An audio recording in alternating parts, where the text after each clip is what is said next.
Wawancara Heruatmodjo, mantan perwira intelijen Angkatan Udara, saksi peristiwa 1 Oktober 1965. Wawancara dengan Heruatmodjo, mantan perwira intelijen Angkatan Udara, saksi peristiwa 1 Oktober 1965 dengan reporter Bingkai Merah, tanggal 29 September 2009. Peristiwa G30S merupakan lembaran kelam sejarah perjalanan bangsa ini. Peristiwa yang sebenarnya terjadi pada 1 Oktober dini hari itu masih menjadi kontroversial hingga kini. Pembohongan publik yang dilakukan oleh negara memenuhi setiap sinopsis sejarah yang ada. Generasi muda diracuni oleh sejarah kepentingan rezim otoritarian Jenderal Soeharto. Segala fakta diputarbalikkan. Partai Komunis Indonesia dijadikan kambing hitam pelaku pembunuhan 7 perwira Angkatan Darat. Cerita sejarah ini begitu berbeda dari temuan fakta-fakta sejarah beberapa akademisi. Stigmatisasi terhadap Partai Komunis Indonesia membawa dampak besar setelahnya. Jutaan orang anggota dan simpatisan PKI dibunuh. Jutaan lainnya ditahan tanpa pengadilan. Stigmatisasi itu masih ada sampai sekarang. Komunisme dianggap sebagai paham sesat dan jahat tanpa diberi kesempatan rakyat untuk mempelajarinya. Pemusnahan komunisme berarti pelanggengan kapitalisme yang akan membawa krisis di segala bidang masyarakat. Keadaan itu terjadi hingga kini. Berikut wawancara dengan Heruatmodjo, salah satu perwira Angkatan Udara yang saat itu berpangkat Letnan Kolonel. Nama Heruatmodjo tercatat di dalam daftar 5 orang Dewan Revolusi di bawah pimpinan Letnan Kolonel Untung dan wakilnya Brigadir Jenderal Suparjo. Wawancara ini bertujuan untuk mengingatkan kembali ke masyarakat atas satu peristiwa yang mengubah perjalanan negara, bangsa sampai saat ini. Selain itu, untuk menyebarluaskan versi sejarah yang sangat berbeda dari versi sejarah penguasa. Di dalam versi ini terlihat jelas dalam peristiwa G30S dan genosida 1965. Semoga pengungkapan ini mengingatkan kepada masyarakat luas atas bahaya kapitalis yang melakukan segala cara untuk menguasai suatu negeri yang melimpah sumber dayanya bernama Indonesia. Apa yang sebenarnya terjadi pada tanggal 30 September 1965?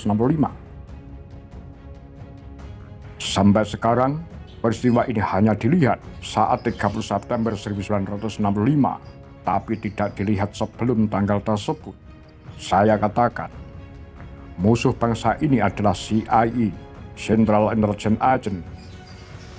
Pada 30 September serta 1 Oktober adalah puncak krisis di negeri ini. Sejak dulu, musuh besar bangsa ini adalah imperialisme dan kolonialisme Belanda pada zaman kemerdekaan dan CIA saat ini dan masa-masa mempertahankan kemerdekaan.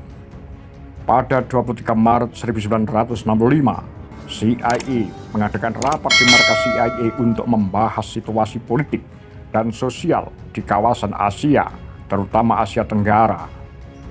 Topik utamanya adalah ada 2 front yang mau tidak mau harus dihadapi Amerika, yaitu Vietnam dan Indonesia. Di Vietnam jelas, perjuangan dan perlawanan terus dilakukan, sehingga Perancis tidak berhasil menginjakkan kakinya di Vietnam setelah Perang Dunia Kedua. Seperti yang dikatakan Bung Karno, bahwa hasil perjanjian Versailles dan piagam perdamaian Atlantic Charter adalah bentuk kelemahan dari lifeline imperialisme, rantai hidup imperialisme. Sedangkan Indonesia, Bung Karno sendiri pada Agustus 1964 menyatakan politik luar negeri Indonesia adalah bebas aktif tanpa intervensi dan mengecam keras tindakan imperialisme Amerika Serikat.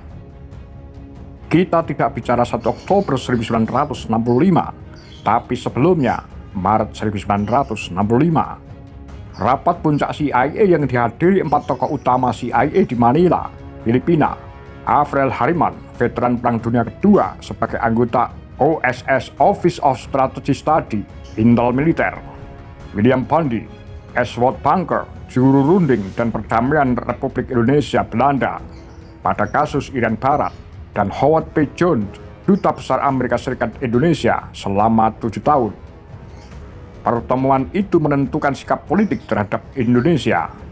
Mereka mendapat perintah langsung dari Presiden Amerika Serikat Johnson pada waktu itu sebagai Ketua National Security Council (NSC).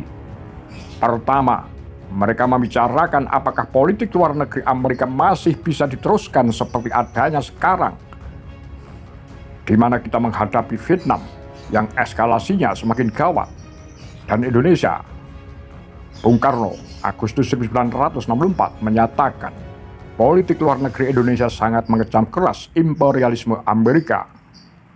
Jawabannya tidak mungkin diteruskan seperti sampai saat ini, karena bagaimanapun tanggung jawab kita di hadapan Kongres, rakyat kalau tahu kita tidak merubah arah politik luar negeri Amerika Serikat.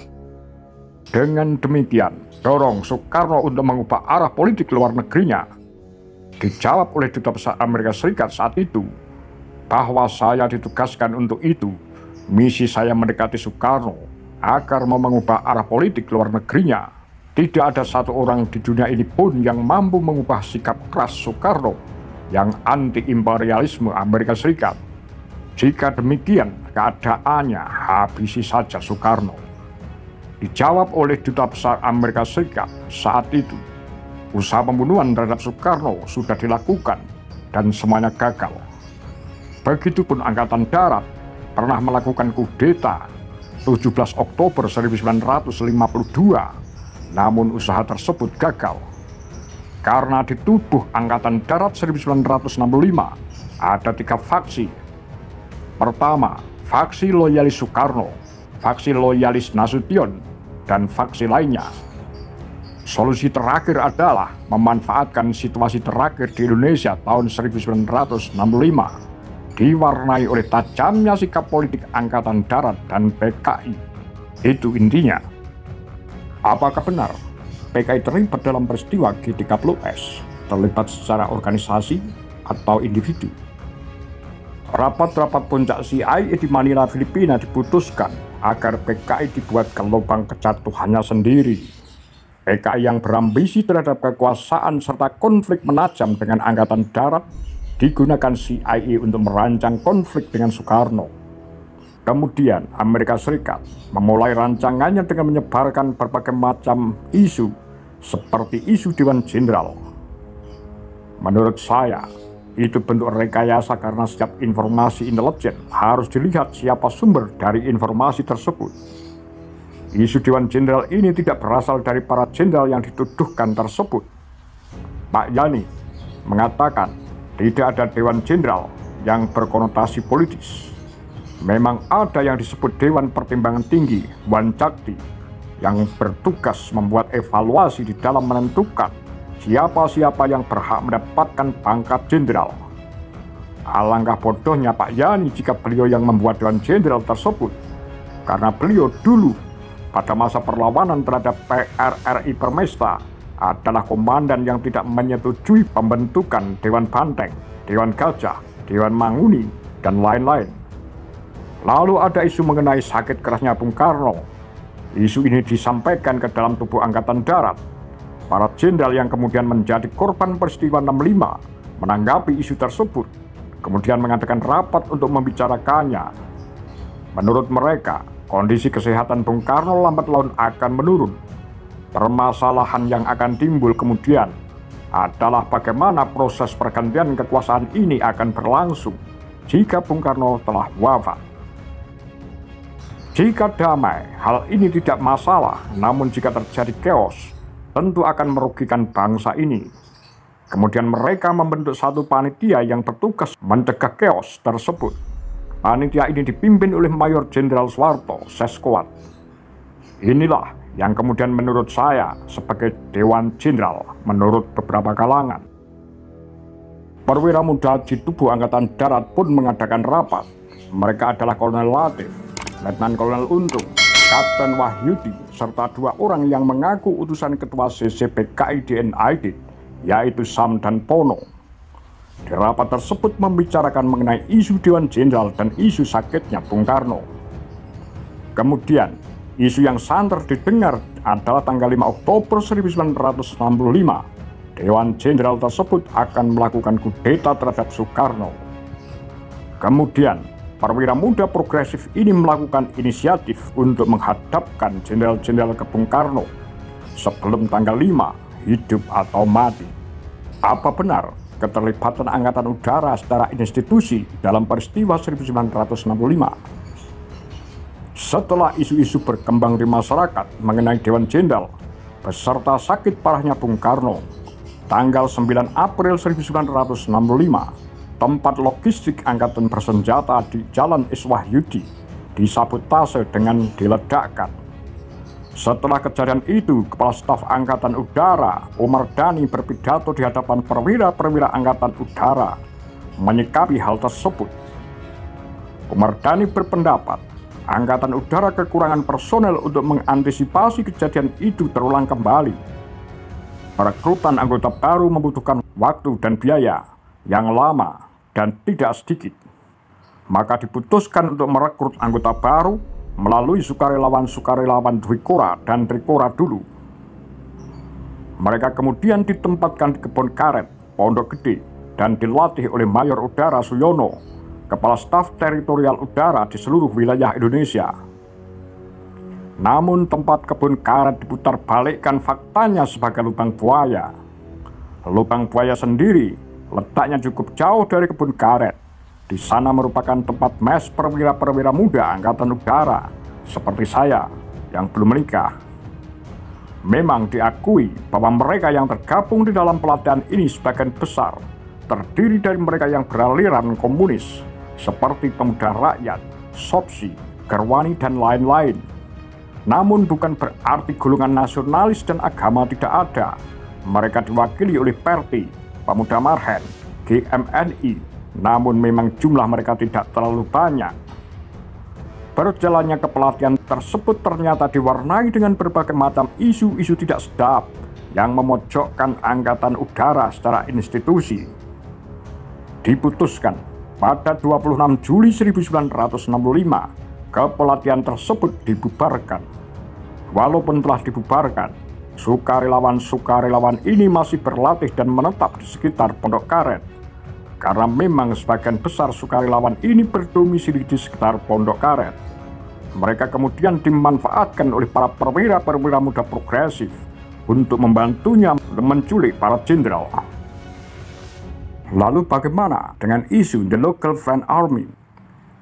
Pada akhir Mei 1965, dokumen rahasia yang dikirim Duta Besar Inggris ke Kementerian Luar Negeri Inggris berisi armada laut Inggris akan menyerang Indonesia dengan bantuan tentara teman kita di Indonesia. Dokumen ini menurut saya sebagai seorang intelijen memang otentik. A1, saya melihat adanya perbedaan mengenai cara penulisan. Di dokumen berbentuk telegram itu tertulis The Local Friend Army dengan tulisan tangan. Menurut saya, tulisan tangan The Local Friend Army sangat tidak otentik. Apa peran saudara di dalam peristiwa 65? Saya sebagai pejabat Intel Angkatan Udara mendapatkan perintah dari Kepala Staf Angkatan Udara Omar Dhani untuk mencari tahu mengenai peristiwa tersebut kepada Brigjen Suparjo. Apa yang sedang terjadi? Tujuan dari peristiwa tersebut? Seperti apa situasi terakhirnya? Namun, nama saya malah dikaitkan dengan Dewan Revolusi sehari setelah penculikan para jenderal di bawah pimpinan Letnan Kolonel Untung dan wakilnya Brigjen Suparjo. Saya sendiri dihukum selama 15 tahun, 2 tahun di Ciamis, bersama dengan anggota Politbiro CCPKI Sudirman. Tanpa satu hari pun saya mengurangi hukuman tersebut. Bagaimana tanggapan Bapak mengenai pembunuhan massal tanpa proses peradilan terhadap mereka yang dituduh terlibat dengan PKI dan peristiwa 1965? Ribuan orang terbunuh pada masa itu oleh partai berkuasa di negara ini tidak menjadi persoalan. Saya pernah bertemu dengan anggota masyarakat Eropa. Mereka beranggapan tindakan militer Indonesia benar dan yang salah apanya. Coba mau ngomong apa kalau sudah begitu? Saya sendiri salah apa dihukum sampai 15 tahun? Saya menjalankan tanggung jawab dan perintah negara, sedangkan tindakan militer membunuh ratusan juta rakyat Indonesia pada tahun 1965 dibenarkan oleh penguasa Indonesia sejak zaman Soeharto sampai sekarang. Ini adalah bentuk pelanggaran hak asasi manusia terbesar dalam negara ini dan dibiarkan. Apa harapan Bapak terhadap negara atas penyelesaian kasus pembunuhan massal genosida 1965? Konsep pembunuhan massal sudah jelas. Jangan melihat peristiwa 1965 dari 30 September, tapi harus dilihat background-nya, CIA. Terjadinya pembantaian tidak mempunyai tempat dalam hal perikemanusiaan. Pelakunya harus dihukum, sekarang atau besok. Terhadap hal ini tidak dituntut waktu. Di Jerman, kejahatan Nazi masih bisa diperadilkan. Tidak dibenarkan menghilangkan hak hidup seseorang. Manusia lahir untuk hidup, untuk bekerja, dan untuk lain-lain. Penghilangan hak ini secara paksa dan tidak manusiawi adalah bentuk pelanggaran hak asasi manusia berat. Selama bukan korban yang mengurusi hal ini, tidak akan pernah tuntas kasus pelanggaran HAM itu. Contohnya, kasus apartheid di Afrika Selatan. Semenjak korban, Nelson Mandela menggugat, kasus tersebut dapat dituntaskan. Pertanyaan berikut mungkin sedikit melenceng dari topik masalah 65, namun berkaitan dengan membangun pergerakan di masyarakat dalam melawan ketidakadilan. Menurut Bapak, apa akar masalah disintegrasi bangsa yang saat ini kita alami? Titik tolak bangsa ini adalah proklamasi 17 Agustus 1945 dan Undang-Undang Dasar 1945. Merupakan bentuk ekspresi atau pernyataan rakyat untuk bisa lepas dari penjajahan. Rakyat Indonesia tidak disadarkan oleh pemimpin negara ini bahwa musuh bersama negara ini adalah imperialisme dan kolonialisme. Jika kita tidak tahu siapa lawan kita, maka kita akan terus-menerus mengalami disintegrasi bangsa. Hal itu disebabkan adanya sistem yang tidak sesuai dengan cita-cita Undang-Undang Dasar 45. Jika pada prosesnya rakyat bisa disadarkan akan musuh bersama, maka rakyat yang sudah tersadarkan ini diberikan kebebasan, front-front seluas-luasnya, lalu mengambil kekuasaan atas nama rakyat. Apa pendapat Bapak mengenai gerakan kiri saat ini, terutama dilihat dari krisis ekonomi yang saat ini telah terjadi? Di dunia dengan sistem seperti saat ini, krisis tidak bisa dihindari. Kenapa tidak bisa dihindari?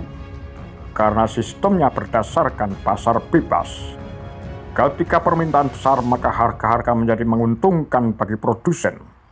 Ketika produsen berlomba menghasilkan barang, namun terjadi akumulasi ketidakmampuan dari konsumen untuk membeli barang, maka terjadi krisis ekonomi.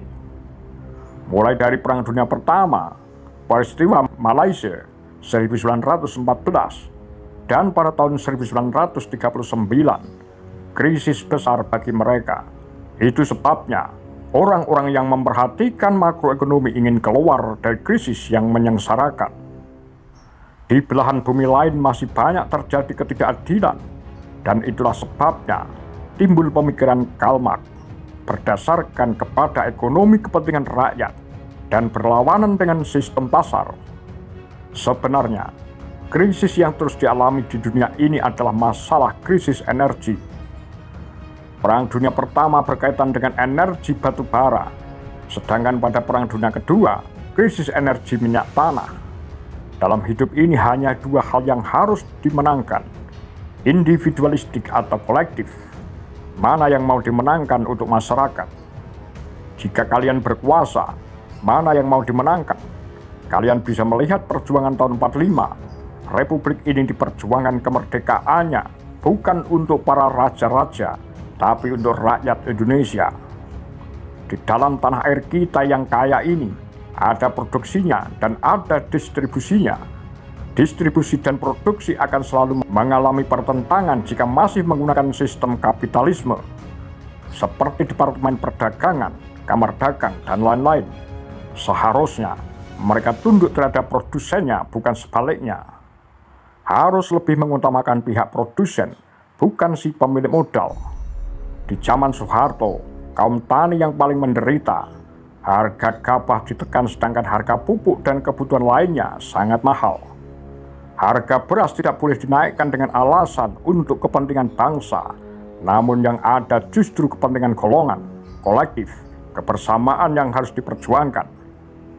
Ekonomi kebersamaan, pendidikan kebersamaan, politik kebersamaan, dan bukan perorangan. Perorangan ada dalam kolektif kebersamaan, sedangkan kolektif kebersamaan tidak ada di dalam perorangan. Berbicara mengenai gerakan sosial, apa perbedaan menurut Bapak dari gerakan sosial saat ini dengan gerakan sosial kisaran tahun 50-an hingga 60-an? Gerakan kiri saat ini yang selalu ditakuti tapi tidak bisa dihancurkan. Matikan saja dengan penghancuran dari dalam. Contohnya kasus PRD. Banyak kemudian tokoh-tokoh kiri seperti Budiman Sujatmiko dan Dita Indasari malah bergabung dengan partai-partai politik yang jelas-jelas membiarkan ketidakadilan. Alangkah mirisnya ketika banyak aktivis yang kemudian malah lebih senang jalan-jalan di kafe-kafe atau mall. Bagaimana itu? Lebih baik ketika menjadi aktivis yang langsung turun ke lapangan, melihat kondisi real dan langsung membantunya. Walaupun begitu, tidak perlu pesimistis. Pergerakan tidak ada yang berhenti, walau tidak ada yang maju karena hukum gerak adalah absolut. Namun, saya sedih sebagai orang yang mengorbankan segalanya untuk kemerdekaan bangsa ini, melihat situasi saat ini. Tokoh politik seperti Prabowo Subianto saat kampanye kemarin memang benar visi misinya untuk petani, pedagang, dan lain-lain. Namun, dalam praktek, apakah benar tindakannya? Politik itu kotor dan tidak ada yang bulat. Tidak ada pergerakan sosial yang berhenti. Di dalam pergerakan sosial, hanya soal waktu saja yang menentukan cepat atau lambatnya pergerakan sosial. Saya akan sangat sedih jika saat ini tidak ada lagi pemikiran kritis yang dimiliki rakyat, terutama kaum muda, sehingga tidak mengerti siapa dan apa yang harus dilawan oleh bangsa ini. Apa komentar Anda? Demikian Kura-Kura, Tagar Lambe Sundel.